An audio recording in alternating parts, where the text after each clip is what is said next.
Oh, this HOA story is so good. It's called I Planted Bamboo That Overran My Neighbor's Property Over a Security Light. About 4 years ago, I used to live in a nice HOA in a small town in Texas and enjoyed having only one neighbor over my backyard fence. The plot was about 2 acres, and the other side of the backyard butted up to a hayfield. The stars were beautiful at night because of virtually no light pollution. Until the neighbor decided to install an incredibly bright security light over their back porch, aimed right at my back patio and bedroom windows. I tried to ignore it at first and put shades in the bedroom, but out on the patio, it was like having a bright LED headlight in your face all night. I consulted the HOA about adding a privacy addition to my fence to increase its height, and they said no because it's already at the 8-foot max allowed height. They said there was nothing in the bylaws or whatever about bright lights, so nothing they could do. So I hated for this to be the thing where we finally had a formal greeting after 3 years of back porch waves, but I walked over and rang the doorbell with $20. I politely explained how the light was causing the aforementioned nuisance and asked if there was any way that I could convince him to point the light down or in a different direction, and even offered to buy him a case of beer, the $20, out of goodwill, and even a new motion sensing light. He seemed nice and agreed to point it down, but after waiting a month, nothing changed. I went back to have another polite conversation, and he said that he had changed his mind and was going to leave it on every night and leave it pointed as is. Petty revenge time. Needless to say, I was a bit upset that diplomacy had failed and started figuring out how to win. If the military taught me anything, there's always ways to adapt and overcome. So I started researching fast-growing plants to create big privacy walls and reading through the HOA bylaws and the city and state ordinances about what I could or couldn't plant and if there were any repercussions for encroachment across the property line. I quickly discovered running bamboo, despite being very invasive, would grow super fast to make the neighbor's house and light disappear from view, and there was nothing on the HOA state and city books to prevent me from planting it or cause legal recourse if it spread and grew on his side of the fence. The only thing he could do is cut anything that grew on his side of the line. So I pulled the trigger and planted a bunch of golden bamboo, which grows and spreads crazy fast in Texas and grows up to 20 feet tall. I didn't care if it took over the fence line because his house is 15 feet from the fence while mine was 50 yards away. So I planted a bunch right against the fence and only put root barrier on my side to prevent it spreading into my yard. Within 6 months, his house and light were gone from view, replaced by a pretty bamboo jungle row at the edge of my yard. Within 1 year, he complained that it was growing into his yard via mailed letters, and they went right into the trash with no response. He rang my doorbell once, and I looked at him through the window but just didn't answer the door. I unexpectedly sold my house and moved 2 years after planting for a career opportunity. It's been 2 years since I sold, and I just checked the property on Google Earth, and his entire backyard is bamboo. Oh, this is funny. As someone who has dealt with bamboo, this is almost nuclear revenge. And you should mail him a stuffed panda and a flashlight with a card that says, "Thinking of you," unsigned and with no return address. I think this is great because it seems so innocuous and innocent, and then over time, it's one of those ticking time bomb long plays, right? Then OP just takes the win in a creative way that you can't see coming at first. What would have you done? Can the HOA tow a car from my driveway? Posted by Maker Blue. So I rent a house that's part of an HOA. I didn't know this when I signed the lease. I've been there for several years now. Well, my landlord is pretty laid back as far as landlords go, and that isn't an issue. Since I've moved in, I have always had 3 cars parked in my driveway. All are registered and insured and drivable. My landlord knows this, and it's never been an issue. 2 months ago, a lady that I never met knocked on my door and said that she owned the house next door, which also has renters. She stated that she is an HOA board member, and per the HOA, I'm only allowed 2 cars. I stated that I rent, and she said that she knew and mentioned my landlord by name. I stated that he knew of my cars and never said anything, so this wasn't my issue. My only concern is what my landlord allows, and then I ended the conversation. I called the landlord, and he stated to ignore her, that the HOA hadn't been active in over a decade, was no longer collecting dues, and the board no longer meets, and he was fine with the cars. This lady has been back twice, telling me that I need to remove one of my cars per the HOA. I've told her every time to contact the owner, as he had told me that it's fine. She has, and my landlord told her to leave me alone. This weekend, I got a typed letter left on my car from her personally, not on any type of letterhead, that if I do not remove one of those cars, it'll be towed. My landlord has again told her to leave me alone. He cannot find the bylaws for the HOA, but again insists that it isn't active. Any advice here? Can they tow my car? Commenter says, and OP replies to call the cops on her for trespassing and harassment if she continues, and keep a record of the messages from your landlord and find out if the HOA is actually defunct. OP says, my landlord has said at this point to go ahead and have her trespassed. Yeah, make sure that HOA is defunct and then go for what you need to go, but be careful, OP. Help getting HOA to repair damaged fence and dry rot, posted by Writers Block 21. California condo.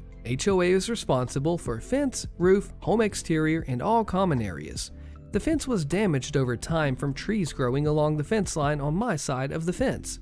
Cut down the trees and contacted my HOA for help about 4 years ago. I was advised that I would need to fully remove all trunks from the trees that we cut down, and then they would have someone come out to repair the fence. In February of this year, I reached out to let the HOA know that I was planning on selling my condo in May. I advised them that the tree trunks had all been removed and that the fence was ready to be replaced. I noted that I was selling in May. Fast forward to today. 4 companies have been out to give bids, and I have been requesting updates frequently. The fence is still not repaired. What should I do? This issue caused a delay in listing my condo for sale. I am finally out of time and will be listing it Monday, and the fence is still broken. This is affecting my ability to sell my home. Any insider tips are welcome. An update. Thank you so much for the variety of feedback. It helps a lot. Just to clarify the my trees part. The trees were there when I purchased the condo, and when I noticed the fence damage, I did assume that I'd be responsible, as I'd purchased the home with this issue. I reached out to the HOA and was pleasantly surprised that they said they would cover the repair. I think this may be because the entire fence along that back area, covering 4 units, is barely holding on. I totally would have understood if they said it was on me. I feel much better about listing it as it is now. This is the first place I'm selling on my own, and I have been really worried that people would just see that fence and nope out of there. I feel much more hopeful now. This commenter gives a different twist. Okay, but even if the HOA is responsible for fencing, why would the HOA be responsible for the repair cost if it was OP's trees that caused the damages? My HOA would be making the owner responsible for the repair cost in that scenario. Is it different by state? Interesting, what do you think? Good luck getting into your car in the morning, posted by Fudgenearby464. So I live in an apartment in the city, and we have our own parking lot, which is great, as there are little to no parking spaces nearby. Up until a year ago, the individual parking spaces were not labeled, so sometimes people would just leave just enough space for your car not to fit in between. My next door neighbor, she's in her 40s I think, who is the Karen of this story, would constantly do this, which would drive me, my dad, and most of our neighbors insane. Especially since there was a section of the parking lot where you could fit 2 cars, and 2 sections where you could fit 3. She even hit my car a few times, which I personally never saw, but I did see my car paint on her car. My car is the only car that is that specific color in the entire parking lot. For some background, I'm 20 and female, and I got my driver's license in January 2022 when I was 18. Now, I may be somewhat inexperienced, but I dang well know how to fit my car into tight spaces, especially since my school's parking lot was also unlabeled, and teenagers absolutely do not care to leave space for someone else to park next to them. and my classes often didn't start until 9 or 10 a.m., so by the time that I would get to school, there were either no or really, really tight spaces left for me to park. I know how to fit a smallish car into a very tight space. Back to the story. For 10 years that we have lived in that apartment, we've had a problem with Karen and her parking, her dad too. She drives a large SUV, while my dad and I drive a station wagon and a coupe, respectively. Karen loved to park in the part of the lot where you could fit 2 cars, but since she's a bad driver, no, she is really a bad driver, I've seen her drive, and a jerk, she would constantly park in a way that you could maybe fit a motorcycle next to her on either side. The same was with her dad up until the individual parking spaces were labeled. Her dad would actually park between the lines and you could fit a car next to his, which was surprising, but not Karen. She continued to double park. She even parallel parked a few times, taking up 3 parking spaces. After a few months, she started parking a bit better, sometimes over the line, but not in a way that my dad and I had problems fitting our cars next to her. Now, my dad and I can be extremely petty people, so even before the parking spaces were formally labeled, my dad and I would occasionally park as close as possible to her car, so she couldn't get in as easily. But you see, my dad's a big guy, 6'2", 200 pounds, so he couldn't possibly park as close as I can and still be able to get out of his car. I, on the other hand, I'm 6 feet and a measly 130, 140 pounds. Basically, I can fit into and get through extremely narrow spaces with ease. Karen is a few inches shorter than me, but at least 30 pounds heavier, so my dad parking next to her would just be an inconvenience. But me parking next to her as close as I can means that she has to enter through her passenger side door. I've seen it happen a few times since one of the windows in our apartment overlooked those particular spaces. It was hilarious every time, and she couldn't say a word to us because she got herself in that mess. Last year, I left for college and I left my car at home, and my dad drove my car more than his. And when I would go back home for the weekend or the holidays, Karen wouldn't know which one of us drove the car last, and she didn't have the guts to berate my dad. But I am certain that she would try to berate me if she ever saw me getting out of my car. For actual years, I've waited for the perfect opportunity to completely block her from getting into her car, and lo and behold, a few weeks ago, I was coming back from my boyfriend's house and I saw her car was over the line on the driver's side. The parking lot was half empty, but I gladly squeezed my car in reverse. She never parks in reverse next to hers, to the point where even I had trouble getting out. I even had to fold my side mirror so she doesn't rip it out while backing out. This would inconvenience her cause she would, yet again, have to get in from the passenger side. But when my genius of a father came back to work, he, as he told, wanted to park closer to the entrance, but caught a glimpse of my car and the proximity of it to Karen's, realized what I had done, and proceeded to back into the space on the other side of her car as close as he could without damaging her side mirror, completely blocking her in. He entered the apartment and started laughing, asking me if I did what I did on purpose and informing me of what he had done moments prior. The only part of this story that I regret is not seeing Karen's reaction to her situation in the morning and her trying to get into her car. On the bright side, I don't think I've ever seen her park over the line since then. Maybe she learned her lesson after a whole decade. This commenter says, haha, that's awesome, and this is truly as petty revenge as it gets. I mean, this idea is a classic, although I do wonder, what if Karen had an emergency? What would happen then? Weird neighbors, can I do anything? Posted by Fresh Made Dumplings. Yum. Just to preface, my family and I have been living in the same neighborhood for over 20 years now, and we've never had issues with anyone. Our neighborhood is quiet and mostly consists of older people and families. Everyone minds their own business, or they're cordial with each other. So this family moved in about 2-ish years ago, and I am 99% sure that they rent the home. The family consists of a father and, I don't even know, 6 or 7 kids? 4 or 5 of them are teenagers and young adults, and there are a few young children. I don't know if the kids even go to school because I see them all the time. I think for a living, they pick up used items and sell them as they often do yard sales, which I don't think they're allowed to do, as we live on a major road which can be hazardous when people stop to park to buy things. Not sure if I explained that well. They always have older cars and have car troubles. I've noticed that people come to look at their cars, not sure to help them or to check out the cars before buying them. Anyways, they've gotten into an argument with the neighbors to the right of them. We know them and we grew up with them, and they're nice people, sanitation workers, and random people. They're loud, and I oftentimes hear them yelling at each other. They ride their dirt bikes around the neighborhood. I've called the cops on them a few times because of this, but obviously not much happens from that as they continue to do so. I've spoken to other neighbors about them before, and we've agreed that they're weird and give people dirty looks.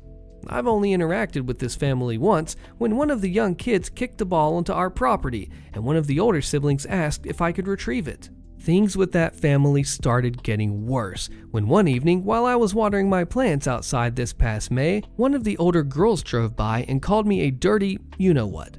I have it on camera. I told my friend about it and she suggested that I file a police report in case something happens, which I eventually did. To continue, this family is friends with this other neighbor. Let's call her Emily. I've never spoken to Emily prior to a few months ago, even though she's lived in the neighborhood for almost a decade. No beef, by the way. I've never seen much of her until this last year. I don't want this to come off the wrong way or that I'm judging her, but there is something visibly off with her, possibly drug usage. She can be erratic. One day, while I was taking a walk, Emily was walking in my direction with her dog.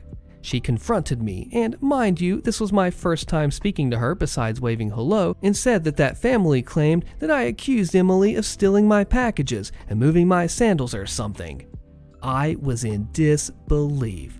This confirmed my suspicions that this family didn't like me, but finding out that they'd lied about me was a whole other level. First of all, none of this ever happened. Second, why would I speak badly about Emily out loud to the point where this family can hear me when I know that they're friends? Emily and I cleared the air, and she continued to tell me how this family makes fun of me because I like to sunbathe and sit outside in my bralettes. Who freaking cares? I'm not nude, I'm on my property, not bothering anyone. And they talk crap about other people in the neighborhood. Emily also told me that she has a problem with them as well because they keep manipulating her or something. This happened back in May, and since then, Emily and I have spoken a few times, but not recently, as I haven't seen her. I'm glad we cleared the air, however, I know that they're still friends to this day. It's absolutely wild to me that these people have this much hatred towards me, even though I haven't done anything to them. My home and neighborhood have always been a safe place for me, but ever since they moved in and actually harassed me, makes me feel very uncomfortable. I haven't confronted them or said anything to them, even though I want to because they're the type of people where they have nothing to lose and they'll definitely escalate the situation. When I filed a police report and spoke to the police officer, he said that I could ask for a mediation officer to come out and speak with them, but I don't think that'll do much. And then this morning, Emily gave my brother multiple dirty looks and spoke under her breath as he was getting into his car to go to work, so now it seems like she has a problem with us. I don't know what to do. Should I continue to ignore them and be the bigger person? Should I somehow contact the homeowner and inform them of what's been going on with their tenants? And if I do, how do I go about that? And I don't think I can legally do anything as they haven't physically done anything to me. So the only legal option is to get a mediator to speak with them, which I don't care to do. Commenters say to contact the owners in your HOA if they're in one, but really could put up cameras if they were doing anything, but it sounds like they're just being bad neighbors. I hope you get out of this, OP. It sounds like a rough situation. Very, very, very mysterious neighbor, posted by Yank Simeon. Alright, so I'll start by saying that my neighbor isn't technically annoying or irritating in any way, but rather incredibly peculiar. I'll soon explain why. However, I apologize if this is the wrong subreddit for this post. I'm simply trying to figure him out, so any and all theories and suggestions are very much welcome. I've been living in my current apartment building for a little over a year and a half now. That means I've experienced all sorts of weather, ranging from scorching heat to teeth-clattering cold. However, no matter the temperature, every single time I ran into this neighbor, he was wearing the exact same attire. a thick black raincoat with the hood pulled over his head, long black pants, massive winter trekking boots, gloves, a surgical mask covering 2/3 of his face, thickly rimmed glasses, and an umbrella, even if it wasn't raining and the forecast wasn't calling for it either. And I do mean every single time. For reference, the average temperature for the past few months had been just over 100 degrees Fahrenheit every day, and he's still always equipped the exact same way. I reckon I must have ran into him about 10 or 15 times by now, and I have never, ever seen even so much as an inch of this man's skin. And not only that, I don't even know what his voice sounds like. He has never greeted me back, and I have also never seen him interact with any other neighbors. Matter of fact, he tends to scatter pretty quickly whenever he runs into people. Now, I've considered many possibilities, starting with OCD or some other neurodivergent condition, coupled with what is perhaps an extreme form of hypochondria, which would explain the mask and the gloves, as well as the avoiding of social interaction. I've also thought about the possibility of an autoimmune condition that may cause the skin to be extremely sensitive, which is why he'd have to be completely covered up and shielded from outside factors. These first two still don't explain the umbrella or the trekking boots. The last explanation I could think of is that he doesn't want to be recognizable in any way, which is counterintuitive considering that he sticks out like a sore thumb among people dressed in shorts, tees, and sandals in 100-degree weather. Whether that is paranoia or hiding from law enforcement in some way, admittedly highly unlikely, I'm simply stumped. I'm aware that I may be coming off as very nosy, so I want to make it very clear that I do not have any problem whatsoever with his choices of attire of behavior. I also think it would be extremely impolite and inappropriate to ever inquire about this, considering he doesn't even greet people. So, I'm writing this in hopes that y'all will weigh in with your theories, which may start interesting discussions or maybe dwindle my curiosity on the matter so that it won't keep me up at night anymore. Just kidding. Sounds like sun allergy. I got that too. I have to wear long sleeve shirts and pants even in hot weather, and I should get an umbrella, but I'm weird enough. Other posters say witness protection program or a burn victim, which are other options. HOA secrets exposed, tax evasion, fraud, and extortion, how I uncovered it. Find all the answers by clicking on the video on your screen. You don't want to miss this one, and I'll see you there.